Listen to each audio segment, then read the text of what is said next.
बिस्मिल्लाहिर्रहमानिर्रहीम। अस्सलाम वालेकुम स्टूडेंट्स, जो बच्चे मुझे सुन रहे हैं मैं उन्हें अपने चैनल पर वेलकम करता हूं। आज हमारा जो टॉपिक आ रहा है लीनियर इक्वेशंस का, मेरी कोशिश है बेटा आपको बड़े आसान तरीके से समझाऊं जो आपको एक मरतबा देखने से आपको समझ आ जाए। सबसे पहले हम कॉन्सेप्ट क्लियर करने के लिए उसकी डेफिनेशन को स्टडी करते हैं। A linear equation in an equation in which the highest power of variable is always one, जो उसकी हाईएस्ट पावर 1 होनी चाहिए। फिर आगे वो कहता है क्या है कि linear equation is one variable, उसका वेरिएबल 1 होना चाहिए। Linear equation is one variable is an equation having only one variable of degree 1। Degree का मतलब ये पावर का मतलब, ये पावर लिखा है यहाँ पे डिग्री लिखा है, दोनों का मतलब एक ही है बेटा, उसकी 1 होनी चाहिए। जो ये स्टैंडर्ड फॉर्म उसे एक बता दिए हमें, ए एक्स प्लस बी इक्वल 0। यहाँ पर उसने बताया हमें कि ए को हम कोएफिशिएंट कहते हैं, एक्स वेरिएबल है, बी हमारे पास कांस्टेंट है, वो कोई भी नंबर आ सकता है। कुछ उससे एग्जाम्पल भी दी हुई है। उसने स्पेशली यहाँ बताया कि एक्स जो ए है ना वो 0 नहीं हो सकता, वो 0 होगा तो क्वेश्चन आपका मुकम्मल 0 हो जाएगा, क्वेश्चन सॉल्व नहीं होगा। इसके अलावा हमारे पास सोल्यूशन के वक्त कुछ उसने हमें बताई है कि अगर इस क्वेश्चन आप जब चेक करें उसको, तो चेक करने पर हमारा जो क्वेश्चन है ना वो ट्रू आना चाहिए। यानी solution of linear equation is number that makes the equation true when the replace it with the variable. हम ये देखिए हमने फाइंड किया, अगर बिल्कुल हमारा ट्रू आंसर आया है और आपने यहाँ पे 2 पुट किया है और पुट करने पर हमारे पास 11 आ गया है, तो इसका मतलब ये ट्रू सोल्यूशन है हमारे पास। ठीक है, ट्रू सोल्यूशन होना चाहिए। कुछ स्टेप्स हैं सॉल्विंग के, वो भी आपको बेटा याद होने चाहिए। ये अभी पढ़ा रहा हूँ, पढ़ाने से समझ नहीं है कि जब मैं सॉल्व करूँगी इंशाल्लाह समझ आएगी। Remove the parenthesis on each sides the equations. पहले सबसे पहले ब्रैकेट से उनको ख़त्म किया जाए, फिर जो फ्रैक्शन हो उसे क्लियर किया जाए, मल्टीप्लाई किया जाए बहुत साइड्स पर, फिर लाइक टर्म्स को एक साइड पे करके प्लस माइनस किया जाए, फिर isolate the variables on side one side of the equation, add करें या सेपरेट करें उसको एक तरफ लेके जाएं, फिर डिवाइड किया बहुत साइड्स पर। अगर वो हमारे पास कोएफिशिएंट के साथ कोएफिशिएंट वेरिएबल के साथ कोई कोएफिशिएंट हो मल्टीप्लाई हो रहा है तो आप उसको दूसरी साइड पे डिवाइड करें। ये वो स्टेप्स हैं बेटा जिन्हें करने पर हमारे पास क्वेश्चन सॉल्व होगा। क्वेश्चन करेंगे तो इंशाल्लाह मज़ीद बेहतर समझ आएगी आपको। तो बेटा एक्सरसाइज का आगाज़ करते हैं। 2.9 एक्सरसाइज हमारे पास है, हमने लीनियर इक्वेशन को सॉल्व करना है। देखिए यहाँ पर वन वेरिएबल दिया हुआ है और उसके बाद कहीं जगह पर उसने 2 दफ़ा एक्स दे दिया है, कहीं पर सिंगल एक्स आ रहा है हमारे पास। ठीक है, क्वेश्चन को सॉल्व करेंगे, कैसे करेंगे हम। सबसे पहले बेटा आपने एक बात याद रखनी है कि हमारे दरमियान में ना इक्वेशन है, क्योंकि इक्वल के साइन दरमियान में है, तो हमारे साथ इक्वेशन में जो भी वेरिएबल आ रहा है एक्स वाई जी कुछ भी आ रहा है, आपने उसके साथ कोई भी कांस्टेंट आ रहा है, वो अगर माइनस में आ रहा है तो आपने उसे इक्वल के उस तरफ ले जाना है और वहाँ जाकर प्लस कर देना है। उसके बाद अगर कोई कांस्टेंट उसके साथ प्लस हो रहा है तो वहाँ जाके माइनस कर दें आप, और अगर मल्टीप्लाई हो रहा है, जैसे 3 मल्टीप्लाई हो रहा है तो वहाँ जाके डिवाइड कर दें आप, और अगर डिवाइड हो रहा है एक्स के साथ कोई भी नंबर तो आप उसको वहाँ जाके इक्वल के तरफ जाके मल्टीप्लाई कर दें उसी नंबर के साथ। ये बात अपने याद रखनी, फिर क्वेश्चन सॉल्व होगा बेटा हमारा।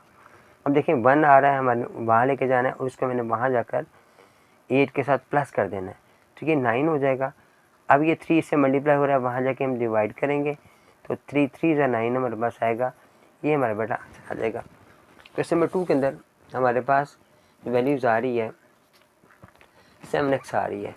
अब 7x को हमने क्या करना है, ये वाला 2x है इसके पास आएगा और ये आके यहाँ पर माइनस होगा, क्योंकि यहाँ पे प्लस था माइनस होगा। 6 ही हमारे पास वहीं पर मौजूद है, उसे नहीं छेड़ा हमने, इन दोनों को माइनस किया हमने तो हमारे पास 5x आ गया। अब ये 5 मल्टीप्लाई हो रहा है, वहाँ जाके डिवाइड होगा और ये 12 5 60 या 12 या 60 हमारे पास आंसर आ जाएगा। इसका जो नेक्स्ट पार्ट हमारे पास आ रहा है थर्ड पार्ट, उसमें देखें बेटा हमारे पास भी इसमें 2 एक्स आ रहे हैं, 2 वेरिएबल्स आ रहे हैं। अब आप इस एक्स को उठा के यहाँ लेकर आओगे 5 के पास, जब भी 5 के पास आएगा आकर माइनस हो जाएगा। 17 हमारे पास वहीं था, 4 वहाँ जाके माइनस हुआ, ये माइनस किया 3x आ गया, इसे माइनस किया आपने इसमें से तो हमारे पास 13 बच गया। अब 3 जो है इसे मल्टीप्लाई हो रहा है, वहाँ जाके डिवाइड होगा तो फ्रैक्शन में बेटा हमारा आंसर आ जाएगा, क्योंकि ये वाली वैल्यूज़ आपस में डिवाइड नहीं हो सकती।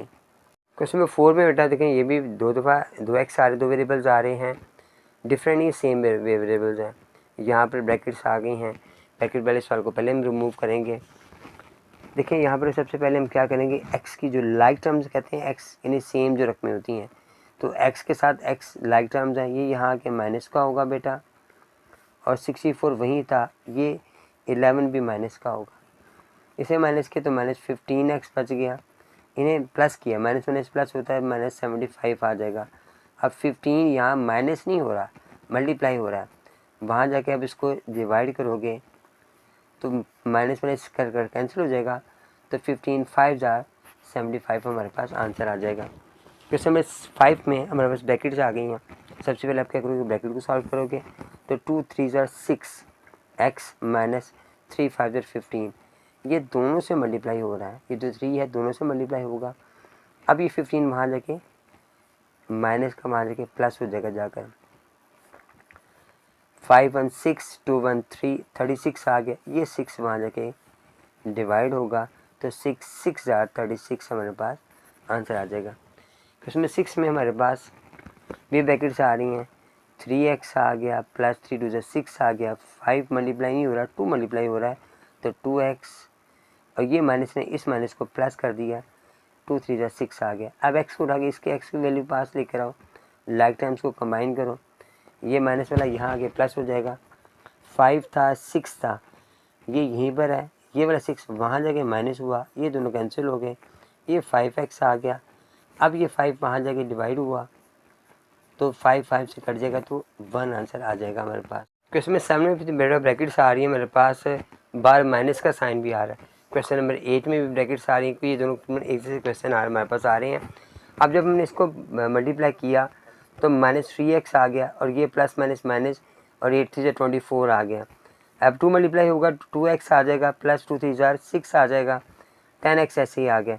x वाली वैल्यू को मैंने कंबाइन करना है तो इन्हें मैं यहाँ इक्वल की सिर्फ ले आऊँगा। जब ये इक्वल की सिर्फ आएंगे तो इनके साइन चेंज हो जाएंगे, प्लस वाले माइनस में हो जाएंगे। 6 अकेला यहाँ पे रह गया, 24 माइनस का वहाँ जाके प्लस हुआ, इन्हें प्लस माइनस किया, लेकिन चूँकि यहाँ पे सारे माइनस आ रहे हैं तो माइनस माइनस प्लस होता है, तो -15x हमारे पास आ जाएगा। इसे करेंगे तो ये 30 आ जाएगा। अब ये 15 वहाँ पर जाके डिवाइड होगा, 30 को आपने डिवाइड किया -15 से, तो ये माइनस हमारे पास जवाब माइनस में अगर 2 इसका बेटा हमारे पास आंसर आएगा। अब जो क्वेश्चन नंबर 8 है हमारे पास आ रहा है, उसमें ब्रैकेट्स हमारे पास आ रही हैं। 3 2 6x आ गया, 8 3 24 आ गया, सॉरी माइनस का साइन था मैंने प्लस करा दिया है। फिर यहाँ पे 2x ऐसे ही आ जाएगा। अब इस 2 को मल्टीप्लाई किया, 2x आ गया, 2 3 6 आ गया, और ये प्लस माइनस माइनस हो गया। अब ये दोनों x कैंसिल हो रहे हैं, यही कैंसिल कर दो, 6x यहीं रह गया, 24 को उठा के मैं वहाँ ले गया तो ये वहाँ जाकर प्लस का हो जाएगा। अब 6 18 आ गया, 6 3 18 6 4 24 आता है। अब ये 6 यहाँ पे जगह डिवाइड होगा, क्योंकि प्लस का साइन बड़ा था इसलिए साइन प्लस का लगा, 6 को डिवाइड किया तो 3 बेटा हमारे पास आंसर आ गया। क्वेश्चन नंबर 9 में बेटा फ्रैक्शन वाले सवाल आ गए हैं। अब यहाँ पर देखें लिखा है 1/2 लिखा हुआ है, यहाँ पे 2 लिखा हुआ है। अब हम जब 1/2 आ जाए ना तो ये 2 से मल्टीप्लाई बोथ साइड्स होता है, तो आप 2 से मल्टीप्लाई करोगे ये तो कैंसिल हो जाएगा, यहाँ पे 2 2 4 हो जाएगा, और 4 को इससे मल्टीप्लाई किया x 4x, यहाँ भी 4x आएगा। अब 4x से कैंसिल हो जाएगा तो जवाब तो 0 आ जाएगा। तो इसका मतलब यहाँ पे क्वेश्चन में गलती आ रही है। तो ये जो 1/2 लिखा है, ये 1/2 नहीं खाली 2 लिखना है। आपने इस सवाल को सही कर लेना कि ये सिर्फ 2 है हमारे पास, 1/2 नहीं है। ये क्वेश्चन फ्रैक्शन में आ रहा है, हम दोनों को सॉल्व करते हैं। यहाँ मैंने 1/2 नहीं 2 लगाया बेटा, क्योंकि अगर आप 1/2 लगाओगे तो ये दोनों कैंसिल हो जाएंगे, x कैंसिल हो जाएगा। फिर फाइंड क्या करेंगे आप लोग, ये 2x आ गया, 2 3 6 आ गया, 4 2 8 आ गया, और 12 2 24 आ गया बेटा। 8 को x की वैल्यू को कंबाइन किया, यहाँ आके माइनस हो जाएगा, 24 वहीं था, 6 वहाँ जाके प्लस हुआ, -18 आ गया, इसे किया तो -4x आया, 6x आया हमारे पास। अब 6 डिवाइड होगा, -18 के साथ -6 हुआ, तो 6 3 18, ये भी 3 आंसर। क्वेश्चन नंबर 8 का भी आंसर 3 था, इसका भी आंसर 3 आ रहा है। क्वेश्चन नंबर 10 में फ्रैक्शन में वैल्यू आ रही है। आपने याद रखना सबसे पहले फ्रैक्शन ख़त्म करना है। तो फ्रैक्शन करने का मेथड क्या है, आपने इसके साथ जो नीचे वैल्यू है उससे सब को मल्टीप्लाई कर देना है। जितने हमारे पास दरमियान में टर्म मौजूद हैं उनसे मल्टीप्लाई करेंगे। मैंने सबसे मल्टीप्लाई किया, जो 3 टर्म्स थी 1 2 3, तीनों से मैंने 3 को मल्टीप्लाई किया। यहाँ पे तो कैंसिल हो गया, ये 6 3 18 आ गया, 2 मल्टीप्लाई हो रहा है तो 2x, ये माइनस है तो ये पे -10 हो गया, 3 4 12 हो गया। अब x की वैल्यू को मैंने कंबाइन किया, -2x, और ये वाली वैल्यू यहाँ आके माइनस की होगी। अब ये दोनों रकमें वहाँ जाएंगी, जाके माइनस होगी, यहाँ पे माइनस कर लो, ये वहाँ जाके माइनस कर लो, इन्हें माइनस करेंगे, ये -10 मान के +10 होगा और -18 होगा। ये किया माइनस माइनस प्लस 14 हमारे पास आ गए, यहाँ पे माइनस हमारे पास आ गया, -8 हमारे पास बच गया क्योंकि माइनस की वैल्यू बड़ी थी। अब 14 वहाँ जाके डिवाइड हुआ, आपने इसे 2 पे कैंसिल किया, 2 4 जार और 2 7 जार, माइनस माइनस कैंसिल हो गया। तो हमारे पास इसका जो आंसर आएगा वो 4/7 आएगा बेटा। ठीक है, क्वेश्चन नंबर 11 और 12 बेटा जो हमारे पास आ रहे हैं फ्रैक्शन में क्वेश्चन आ रहे हैं। 10 भी फ्रैक्शन में था, यहाँ भी फ्रैक्शन में है। अब फ्रैक्शन को सॉल्व करने के लिए सबसे पहले आप बेटा उनका एलसीएम लेंगे और उससे मल्टीप्लाई करेंगे। सबसे पहले आपको पता होना चाहिए कितनी टर्म्स हमारे पास आ रही हैं, 4 टर्म्स हमारे पास आ रही हैं और सबसे बड़ी वैल्यू 6 आ रही है। तो 2 के टेबल में 6 आता है, 3 के टेबल में भी आता है, इस 2 के टेबल में आता है। इसको में 6 हमारे पास एलसीएम है। तो आप क्या करोगे, तमाम टर्म्स को 6 से मल्टीप्लाई करोगे। उसके बाद सेकंड टर्म को भी 6 से मल्टीप्लाई किया मैंने, फिर थर्ड टर्म को भी मैंने 6 से मल्टीप्लाई किया और फोर्थ टर्म को भी मैंने 6 से मल्टीप्लाई किया। अब ये कट कैंसिल हो गए, 3 आ गया, ये मुकम्मल कैंसिल हो गए, ये भी 3 आ गया और ये 3 2 ज़ा 6 आ गया। अब एक ये 2 आ रहा है और एक ये 2 आ रहा है, दोनों 2 को मल्टीप्लाई करोगे तो 4x आ जाएगा। 3 अकेला मेरे पास बच रहा है, 1 से मल्टीप्लाई हुआ 3 आ गया, 7 अकेला आ गया और ये भी 3 1 ज़ा 3x आ गया। अब x वाली वैल्यू को मैंने लाइक टर्म्स हैं इनको एक तरफ लेकर आए, यहाँ से यहाँ पे आ गए तो ये माइनस हो जाएगा, जबकि 7 यहाँ पर अकेला था, 3 वहाँ जाके प्लस हो जाएगा। इन्हें माइनस किए, x आ गया, ये 10 हमारे पास आ गया। क्वेश्चन हमारा सॉल्व हो गया। नेक्स्ट पार्ट में मेरे पास बी फ्रैक्शन में वैल्यू आ रही है 4 ही 2 दफ़ा आ रहा है तो 4 ही एलसीएम होगा। टर्म्स हमारे पास 4 आ रही हैं, चारों को हमने 4 से मल्टीप्लाई किया। अब इसको भी 4 से मल्टीप्लाई किया मैंने और लास्ट वाले टर्म को भी 4 से मल्टीप्लाई किया। 4 से 4 कैंसिल हो गए। अब 5x + 12 आ गए। उसके बाद हमारे पास आ गया है 4x - 1। अब यहाँ पर कुछ नहीं बचा तो 1 बच गया। इसको उठा के 5x के पास लेके जाओ तो वहाँ जाके माइनस हो जाएगा। ये 1 यहीं था, 12 वहाँ जाके माइनस हुआ, हमारे पास माइनस का हो गया। ये हमारे पास x बच गया और ये -13 आ गया। ठीक है, ये हमारे पास क्वेश्चन मुकम्मल हो गया बेटा। एक्सरसाइज अल्हम्दुलिल्लाह मुकम्मल हो गई है। मैंने कोशिश की है बेटा आपको आसान तरीके से समझाऊं। ठीक है, फिर भी कोई प्रॉब्लम है जो आपको समझ नहीं आ रही तो मुझे कमेंट्स कीजिएगा, मैं इंशाल्लाह कोशिश करके आपको दोबारा से ये सवाल सॉल्व कर दूँगा व्हाट्सएप के ऊपर। तो मुझे कमेंट्स करके बेटा ज़रूर बताइएगा।